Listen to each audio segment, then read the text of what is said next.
स्वस्थ भारत के आज के अंक में आप सभी का बहुत बहुत स्वागत है। नमस्कार।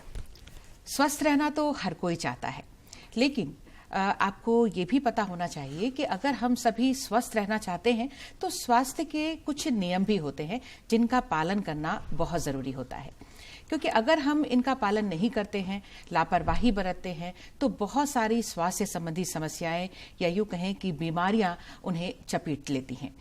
और कुछ बीमारियां ऐसी भी होती हैं जो आनुवंशिक रूप से भी हमें मिलती है। उन्हीं में से एक है डायबिटीज़, जो आज हमारे लिए एक बहुत बड़ा खतरा बनकर सामने आया है और आने वाले दिनों में भी इसके बढ़ने के चांसेस नज़र आ रहे हैं। इसलिए बहुत ज़रूरी है कि हम सभी मिलकर इसके बारे में जानें, समझें और इस पर नियंत्रण पाने के लिए काम करें। डायबिटीज़ एक ऐसी समस्या है जिसके चलते पूरे शरीर पर इसका प्रभाव पड़ता है। क्या है डायबिटीज़, इसके क्या लक्षण हैं, इसके क्या कारण हैं, कैसे इसे हम काबू में रख सकते हैं, क्या इस ठंड के मौसम में जो डायबिटीज़ के मरीज़ हैं उनको विशेष सावधानी रखने की ज़रूरत है। ये बहुत सारी बातें हैं हम आज के इस कार्यक्रम के माध्यम से आपको बताएंगे। साथ ही साथ ये भी बताएंगे कि इसके इलाज के लिए हमारे पास क्या समुचित व्यवस्थाएं हैं।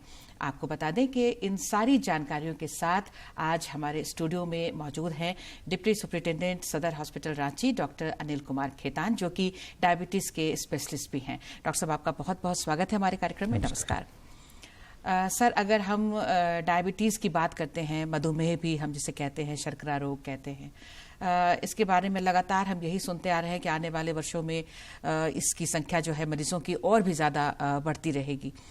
हम इसका कारण आपसे जानने की कोशिश करेंगे, लेकिन सबसे पहले आप दर्शकों को ये बताएं कि ये जो डायबिटीज़ की हम बात कर रहे हैं, ये मधुमेह रोग जिसे शर्करा रोग भी कहते हैं, ये क्या है? ये डायबिटीज़ मेलिटस एक तरह की मेटाबॉलिक कैटेगरी की डिजीज़ है और इसमें एक तय सीमा के ऊपर जब blood sugar level on detection blood test आता है तो उसको हम लोग लेवल करते हैं डायबिटीज़ मेलिटस के इसके चपेट में ये आ रहा है या आ गया है। जी जी, जो ये जो तय शुगर लेवल आपने कहा, ये तय शुगर लेवल क्या है?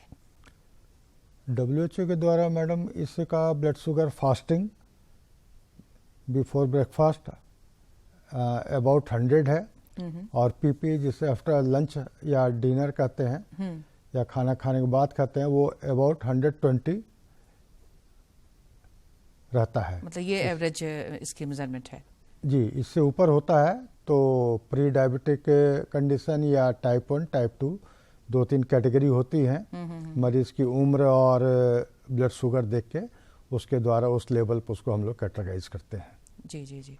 ये टाइप 1 टाइप 2 आपने अभी जिक्र किया सर, इसके बारे में भी थोड़ी सी जानकारी हम चाहेंगे। मैडम, टाइप 1 वैसी स्थिति में कहते हैं जिससे मरीज को बिलो 30 ईयर्स अर्ली एज में डायबिटीज़ के लक्षण या ब्लड शुगर हाई मिलने लगते हैं। इसका मुख्य कारण है कि इंसुलिन जो बॉडी के पैनक्रियाज या यकृत से सिक्रेट होता है उसकी क्षमता ख़त्म हो जाती है या इंसुलिन वहाँ से सिक्रेशन बहुत कम हो जाता है। जी, जी। इसके कारण बहुत अर्ली एज में डायबिटीज़ के उसके लक्षण आ जाते हैं।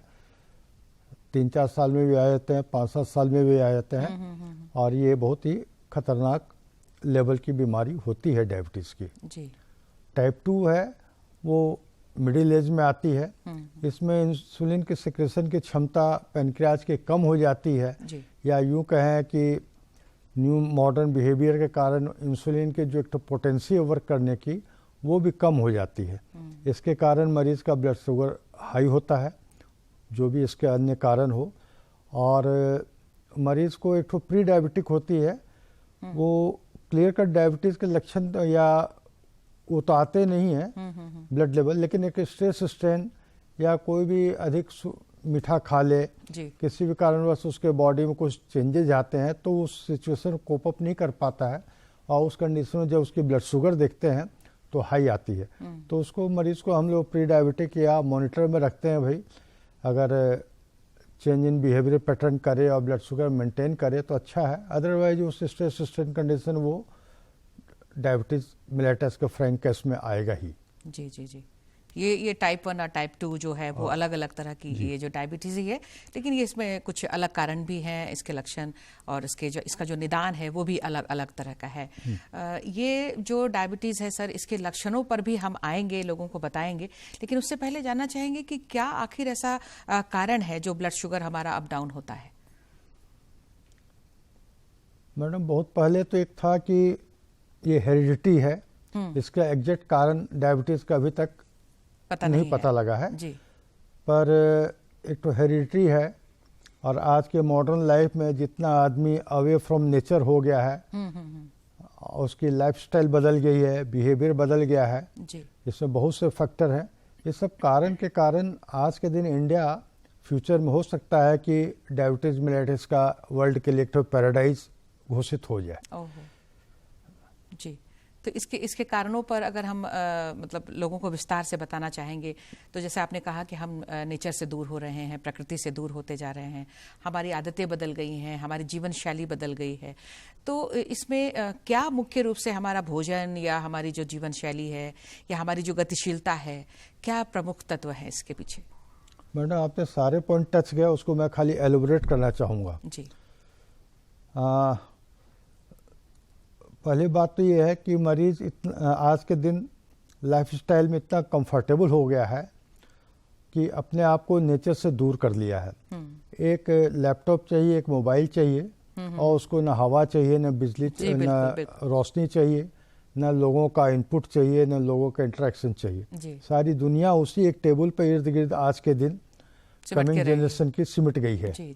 दूसरी बात यह है कि आजकल पिज़्ज़ा, मैदा की चीज़ें खाने का बहुत प्रचलन हो गया है, और यही उसका स्टैंडर्डाइजेशन ऑफ लिविंग लोगों को भी अच्छा लगता है। और इसके कारण क्या है कि कैलोरी इंटेक बहुत अधिक हो जाता है। हम लोग 1 किलो रॉ मटेरियल खाते हैं और 1 किलो आपकी मैदा खाते हैं, तो 1 किलो में एकदम एडिबल कैलोरी इंटेक बहुत हो जाता है। 2 रोटी, 1 नान, हाँ, रदर नान में अधिक कैलोरी इंटेक हो जाता है। जी जी। दूसरी बात क्या है कि पेशेंट, आज के आदमी घूमना फिरना ये सब छोड़ दिया है। इसके कारण बॉडी की हलचल नहीं होने से इंसुलिन को अपटेक करने के जो सेल्स में रिसेप्टर होते हैं वो बहुत कम हो गए हैं। आदमी आज की दुनिया में इतना भाग दौड़ है कि स्ट्रेस स्ट्रेन में रहता है। स्ट्रेस स्ट्रेन में रहने के लिए स्ट्रेस हार्मोन सिक्रेशन होते हैं। स्ट्रेस हार्मोन सिक्रेशन से बॉडी में ग्लूकोज का फॉर्मेशन अधिक होने लगता है। अच्छा अच्छा। मरीज रात को सोता नहीं है, लेट आवर्स सोना, लेट आवर्स उठना। इसके कारण क्या है कि वो ग्लेयरिंग उसके आँख में जो जाती है इलेक्ट्रोमैग्नेटिक रे, वो भी बॉडी में डे हार्मोन को सिक्रेट कर देती है। रात है सोने के लिए, दिन है काम करने के लिए। लेकिन ऐसा रिवर्स चैनल हो गया आज के दिन, मतलब नेचर के विरुद्ध हम पूरी तरह से जा रहे हैं। इसके कारण क्या है कि बॉडी में रेस्ट नहीं मिलता है, एंटीऑक्सीडेंट जो बॉडी के है वो एक्टिवेट नहीं हो पाते हैं। बॉडी का प्यूरिफिकेशन जो 10 से 12 2 बजे तक बॉडी का लीवर वगैरह सिक्रेशन करता है, प्यूरिफाई करता है बॉडी का, वो बच्चे आज के दिन 12 बजे तक जगे रह जाते हैं। तो वो जो अर्ली फेज है बॉडी का प्यूरिफिकेशन एक्टिविटी का नेचर के साथ, वो पूरा नहीं हो पाता। और आदमी को रेस्ट नहीं मिलेगा, सोएगा नहीं, तो बॉडी में रेस्ट नहीं होने से दिन भर उसके बॉडी के डे ऑर्गन, डे एटमॉस्फेयर के हार्मोन सिक्रेट होते रहते हैं, और उसके कारण बॉडी का हार्मोनी एक्सटर्नल इंटरनल मेंटेन नहीं हो पाता है।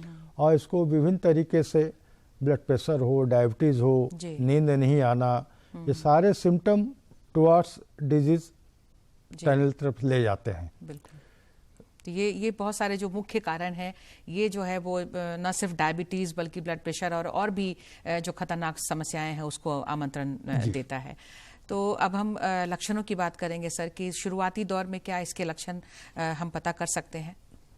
एक तो मरीज को जब प्री डायबिटिक फेज रहता है तो मरीज को भूख अधिक लगती है और उसको मीठा खाने में बड़ा मन करता है। अच्छा। उसको अनवांटेड वीकनेस होती है, लेथार्जी होती है, रात को बढ़िया नींद नहीं आती है, इरिटेबल हो जाता है। और आजकल तो blood sugar normal routine test होता है, और उस वक्त जब उसका ब्लड शुगर करते हैं तो उसको ब्लड शुगर फास्टिंग या पीपी एवं नॉर्मल रेंज डिटेक्ट हो जाता है। या यूं कहें कि आज के दिन विदाउट एनी सिम्टम भी मरीज का ब्लड शुगर टेस्ट होता है रूटीन टेस्ट में और उसका हाई मिल जाता है। अच्छा, इसलिए सिम्टम हो भी सकते हैं मरीज को डायबिटीज के या नहीं भी हो सकते हैं। नहीं भी पता चलता है जी।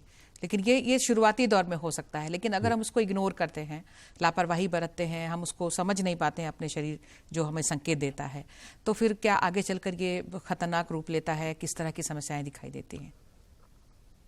बिल्कुल ठीक कहा। अगर आज के दिन ब्लड प्रेशर या यूँ कहें डायबिटीज़, ये सब का टाइट कंट्रोल या अर्ली डिटेक्शन और डॉक्टर की देखरेख में सही इलाज थ्रू आउट लाइफ ना किया जाए तो आधा अधूरा इलाज भी मरीज को लगता है हम सेटिस्फाइड है, इलाज चल ही रहा है और वो डॉक्टर से रेगुलर फॉलोअप मॉनिटर नहीं करवा पाता है। तो आज के दिन डायबिटीज़ का सरफेस एरिया, जैसे आपने बताया, बॉडी के हर ऑर्गन को वो इफेक्ट करता है, right from brain to toe जी। तो जिसमें ब्रेन भी आ जाता है, जिसमें कई बार हेमिप्लेजिया हो जाता है, पक्षाघात हो जाता है। हार्ट है तो उसको हार्ट की बीमारी, हार्ट अटैक हो जाता है। किडनी है तो किडनी फेलियर हो जाता है। स्किन भी उसकी ड्राई हो जाती है, इचिंग होती है। पैर में अगर शुगर कंट्रोल ना करे तो वैस्कुलर न्यूरोलॉजिकल चेंजेज हो जाते हैं। इसके कारण उसको जाने अनजाने में हल्की फुल्की चोट लग जाती है तो उसको पता भी नहीं लगता।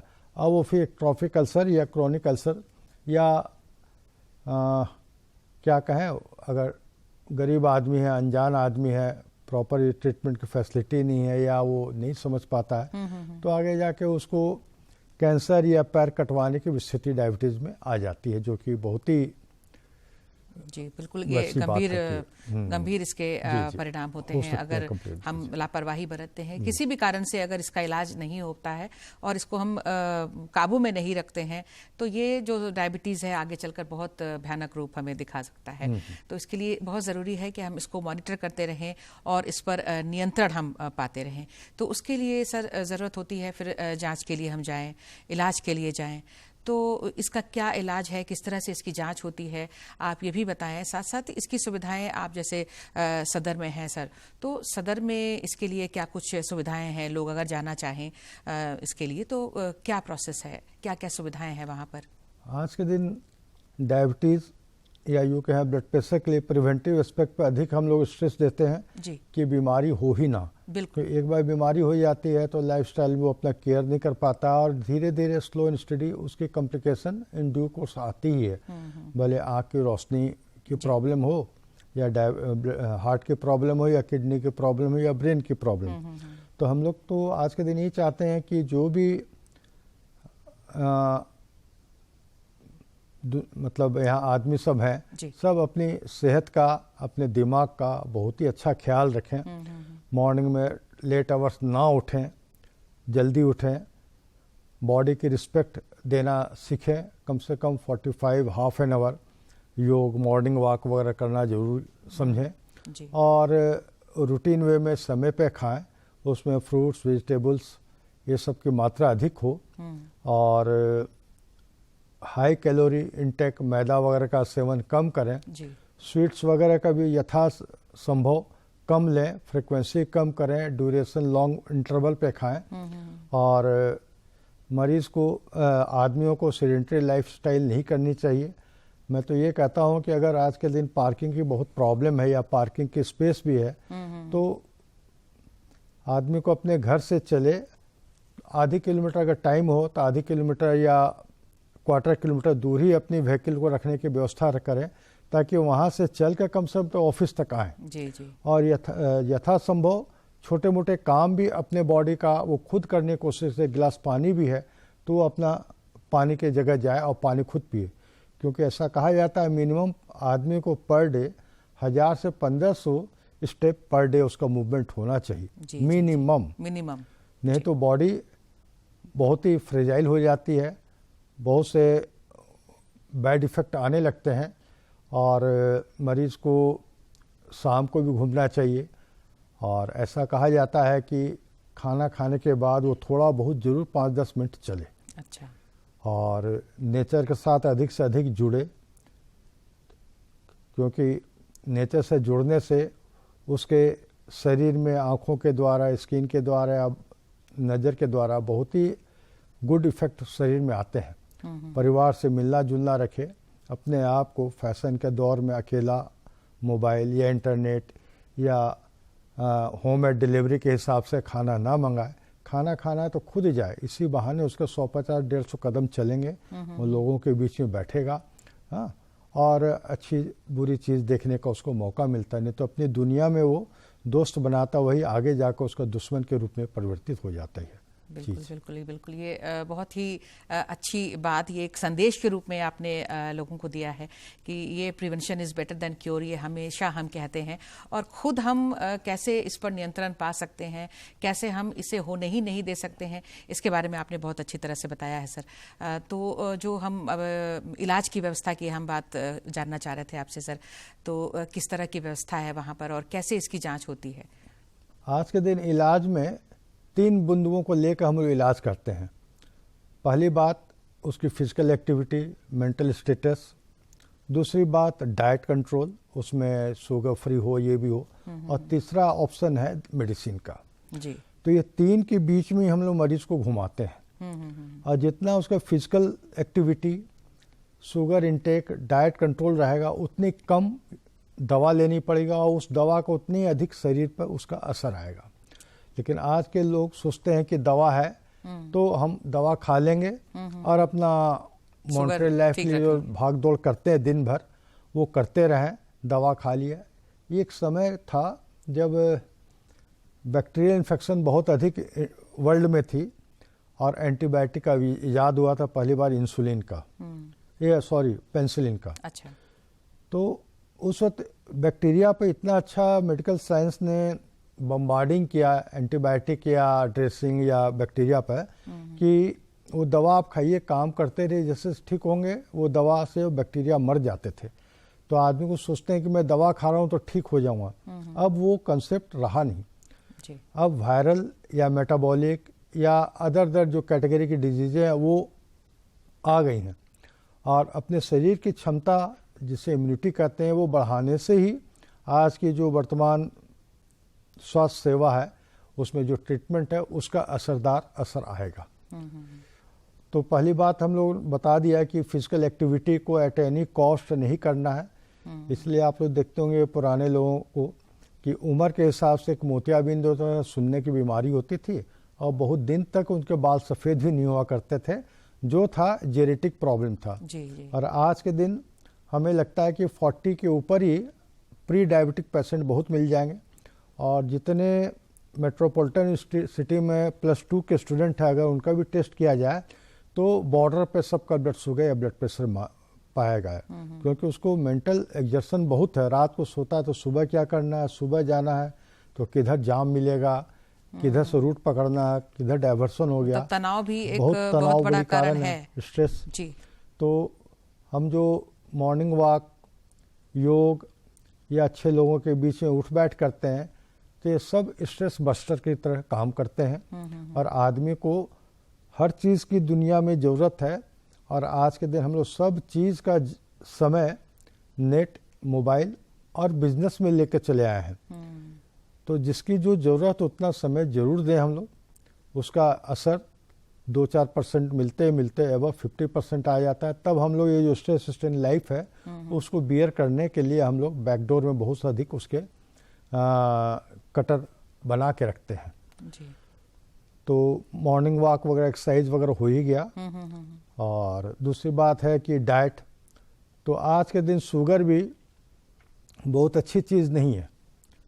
जैसा आपको भी मालूम है कि बहुत सी जगह आजकल चलती है कि 5 सफ़ेद चीज़ों को बाहर निकालना चाहिए। बिल्कुल। तो आजकल तो व्हाट्सएप यूनिवर्सिटी है, बहुत सी जानकारी देते हैं। बिल्कुल। तो उसमें समझिए कि वाइट में शुगर भी आती है, मैदा भी आती है, तो आप लोग सब जानते हैं। तो इसका जहाँ तक हो अवॉइड करना है या नहीं खाना है। बिल्कुल, मतलब डायबिटिक हो या ना हो, मतलब शुगर को हम लोग अवॉइड ही करें तो ज़्यादा अच्छा है। आम जन के लिए भी अगर हम बात करें तो। जी। तीसरी बात है दवा। तो दवा में भी हम लोग 3-4 कैटेगरी में रखे हैं। एक है इंसुलिन, वही बॉडी में कम हो जाती है या नहीं सिक्रेट होते तो डायरेक्ट इंसुलिन या विथ मेडिसिन टैबलेट देते हैं। जी। तो इंसुलिन का जो नेचुरल इंसुलिन बॉडी में सिक्रेट होती है वही एक्शन हम लोग बाहर से देते हैं, वो होती है। दूसरी दवा है कि मेटफॉर्मिन टाइप की दवा आती है। तो उसमें यह है कि ये सब दवाएं देने से बॉडी में इंसुलिन का एक्शन होने का जो स्पेस है वो बढ़ जाता है। तो इसके कारण एक सेल में अधिक से अधिक जगह पे इंसुलिन अपना काम करने लगती है। जी जी। और जब इंसुलिन का एक्शन अधिक स्पेस पर होने लगता है तो ग्लूकोज भी सेल में जाने लगते हैं। तो ये हमारे मॉर्निंग वॉक, डाइट कंट्रोल और इस मेडिसिन से बढ़ता है जी। लेकिन इसका यही है कि एक एज के बाद या किडनी प्रॉब्लम हो तो ये दवाएं नहीं दी जाती हैं, लो डोज में दी जाती हैं। तीसरी दवा है कि इंसुलिन की सिक्रेशन कम है तो उसको बढ़ाने के लिए हम लोग ग्लिमिप्राइड, आज के दिन आप लोग जानते होंगे 1-2 mg जो आती है उसको देते हैं खाना खाने के पहले। वो इंसुलिन सिक्रेट करने में हेल्प करती है और बॉडी की जो रिक्वायरमेंट्स है विथ डाइट जितनी बढ़नी चाहिए इंसुलिन का सिक्रेशन उसको उस प्रोपोर्शन में बढ़ा देती है। उसके कारण इंसुलिन बॉडी में जब अधिक आ जाता है तो उसका एक्शन भी हम लोग को ब्लड शुगर कंट्रोल करने में जो डिजायर्ड इफेक्ट है उसका आने लगता है जी। तो ये सब एक कंबाइंड एक्शन लेकर चलते हैं। तीसरी एक ग्रुप की दवा है कि उसको खाना के साथ खा लेते हैं। उससे क्या है कि बॉडी में जो इंसुलिन का बॉडी में जो एब्जॉर्प्शन होता है खाना खाने का वो थोड़ा स्लो हो जाता है तो blood sugar shoot up with absorption of food कम हो जाता है। इसके कारण एक तो रेगुलेटरी लेवल पे वो इंसुलिन का सिक्रेशन होता है, ब्लड शुगर एब्जॉर्प्शन होता है और बॉडी में हाई ब्लड शुगर नहीं पाया जाता है जी। चौथी बात, आज के दिन नया कंसेप्ट है कि थोड़ा थोड़ा बार बार खाते रहिए जी, जी, जी। हम लोग 3 मील एक साथ खाते हैं ना, तो 3 रोटी एक साथ खाते हैं तो मान लीजिए कि उसका ब्लड शुगर शूटअप बेसी करेगा। हाँ। वही 2-2 रोटी हम लोग 3 बार की जगह 5 बार में खाते हैं जी, जी, जी। तो एक रेगुलर इंटरवल पे ब्लड शुगर सर्च करता है मतलब और उसका साइड इफेक्ट जो ब्लड शुगर का अधिक होता है वो कम होता है और बॉडी को कोप अप करने में भी सहूलियत होती है जी, जी। और अपने जो जितने भी डायबिटिक पेशेंट हैं उनको विटामिन की दवा जरूर लेनी चाहिए। कुछ दवाएं हैं वो भी विटामिन का अपटेक कम कर देती हैं तो B1 B6 भी साथ में जरूर लेना चाहिए। और जितना वो फ्रूट्स वेजिटेबल फ्रेश खाता है उसको विटामिन या एंटीऑक्सीडेंट या बॉडी में जो और कमियां रहती हैं उसको फुलफिल करने में बहुत मदद मिलती है। कहने का मतलब है सर कि जो एक डायबिटिक है, जो पेशेंट है, वो इन सब चीज़ों पर ध्यान रखे और साथ ही साथ अपने चिकित्सक के संपर्क में रहें, बराबर एक निश्चित इंटरवल पर अपने शुगर की जांच कराते रहें और उसके मुताबिक दवा भी बढ़ाई घटाई जा सकती है। लेकिन इतना है सर कि इसमें लाइफ लॉन्ग दवा लेनी पड़ती है। अभी तो यही कंसेप्ट है मैडम जी। पर अगर आदमी अपना दिनचर्या इम्प्रूव करे तो हो सकता है कि दवा की मात्रा या जरूरत ना पड़े, डाइट और एक्सरसाइज से ही उसकी अगर बहुत अर्ली स्टेज है तो वो बच सकता है, दवा से कंट्रोल में रख सकते हैं जी जी जी। तो ये जो ठंड का मौसम है सर, अभी ठंड बढ़ने भी लगी है, धीरे धीरे जो टेम्परेचर है वो और डाउन होगा, ठंड और इसका प्रकोप बढ़ेगा। तो ऐसे में जो डायबिटीज़ के जो पेशेंट हैं, जो थोड़े अधिक उम्र के हैं या बच्चे हैं, छोटे हैं, किसी भी उम्र में तो डायबिटीज़ है अभी, तो उनको क्या कुछ विशेष सावधानी रखनी पड़ेगी इस ठंड के मौसम में? इन जनरल ठंड में जोड़ दर्द बढ़ जाता है। अर्ली मॉर्निंग जो पुराने मॉर्निंग वॉकर हैं वो अपने रूटीन के हिसाब से निकल जाते हैं जी। यंग एज तो ठीक है, एवर 50 या हार्ट पेशेंट या ब्लड प्रेशर पेशेंट को थोड़ी सूर्योदय होने के बाद ही घूमना चाहिए। तो ठंड में घूमने से बॉडी का टेम्परेचर और कम होता है और कम हो जाता है, जो ब्लड वेसल्स हैं वो कंस्ट्रिक्ट हो जाते हैं टू प्रिजर्व द हीट। इसके कारण वाइटल ऑर्गन में जो ब्लड सप्लाई है वो कुछ कम हो जाती है। इसलिए आदमी को क्या तो घर पे रहे या थोड़ा सूर्योदय हो तब घूमना चाहिए और हो सके तो सुसुम पानी के सेवन करना चाहिए जी। ठंडी चीज़ से बचना चाहिए। बच्चे हैं उनको भी एक्सपोजर से बचाना चाहिए, नहीं तो स्किन प्रॉब्लम या निमोनिया का प्रॉब्लम हो जाता है क्योंकि कफ का फॉर्मेशन अधिक होने लगता है ठंड में और ब्लड प्रेशर भी बढ़ सकता है जी।